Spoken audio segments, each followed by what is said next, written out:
Hi, Chris Newman, truth and consequences. We know that everything we do, everything we think and say has consequences. Let's investigate the consequences of using the strange word Aotearoa. Aotearoa. What does this word mean? What's going on? Some folk would like us to believe that this is the correct Māori name for New Zealand. Nothing could be further from the truth. So the consequences of using the word Aotearoa would be to reveal oneself as ignorant of history, possibly duped by others, possibly buying into something that's not true. Let's investigate.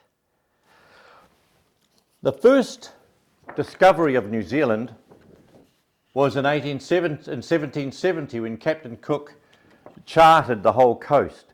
Those who were here before Cook never discovered the whole country. You can say things you like about Maoris in canoes or people even pre-Maori, but we have not found from any of these other people a chart like this which defines the islands, the features of the land, its location, and so on. That is discovery. Now, Cook called it New Zealand. Interesting, New Zealand. He had that word because the explorer Abel Tasman, who'd been through before, who wasn't able to chart the whole country, but saw the land lying in the ocean isolated and called it New Zealand, a new land of the sea. Right. Now, Cook's chart is interesting because he has, I can see it here, different Maori words. So he knew and asked the local Maori what they had to say, the various tribes, about their areas and their districts. And he incorporated that into the chart.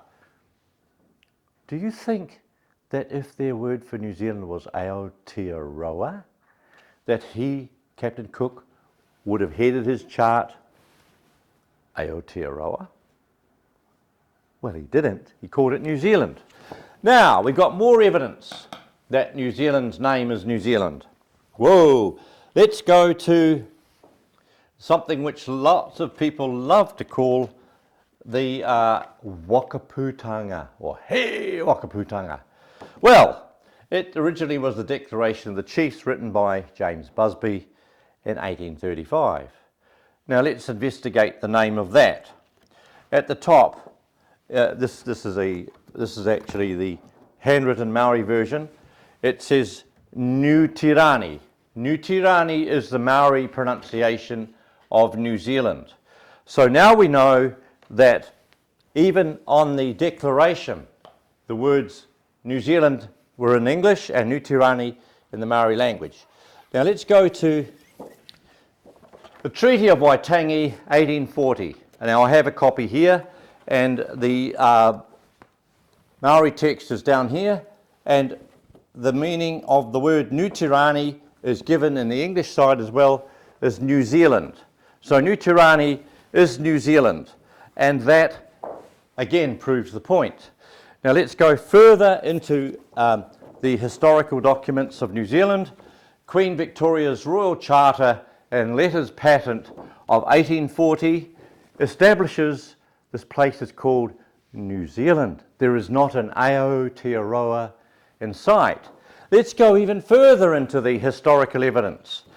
Now, the Maori Messenger, 1860, July the 14th, in Akarana Hurai, so it's got Maori at the top, and it says here, from the list, it will appear that the principal subdivisions of the Maori race in New Zealand are, on the whole, well represented at this conference.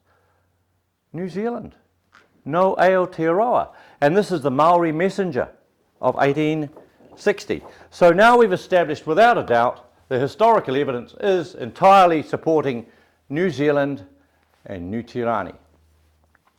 So what's going on with this word Aotearoa? Well, we have friends who've told us the background, and we understand that when you can control the language, you can control the narrative. And if you can control the narrative, you can control the minds of the people.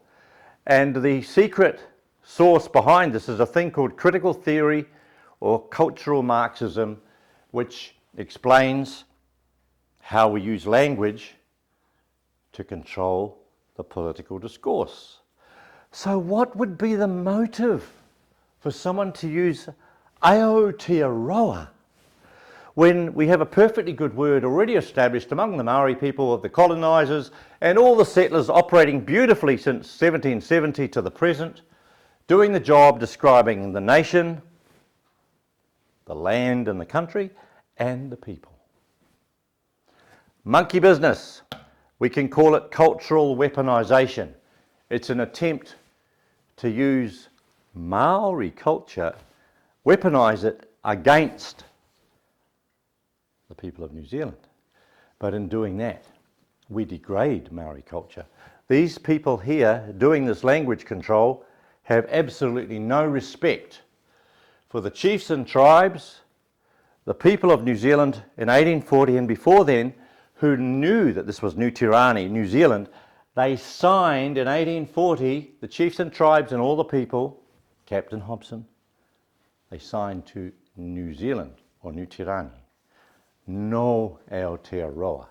So those who state that the treaty is the founding document or the foundation of the nation are in full agreement with the chiefs and tribes that the place is called New Zealand. So why are these same academics, politicians and characters coming up with this word Aotearoa?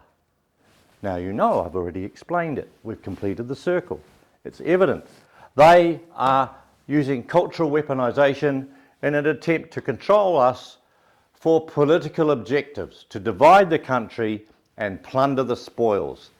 So now you can see that using Aotearoa, the consequences of it might be to reveal you, or me if I used it the wrong way, as historically ignorant, denying the good hard work of all those generations of 200 years of them before us who built the nation of New Zealand, denying historical facts and playing into the hands of the critical theorists, the cultural Marxists, and entering their game of cultural weaponisation.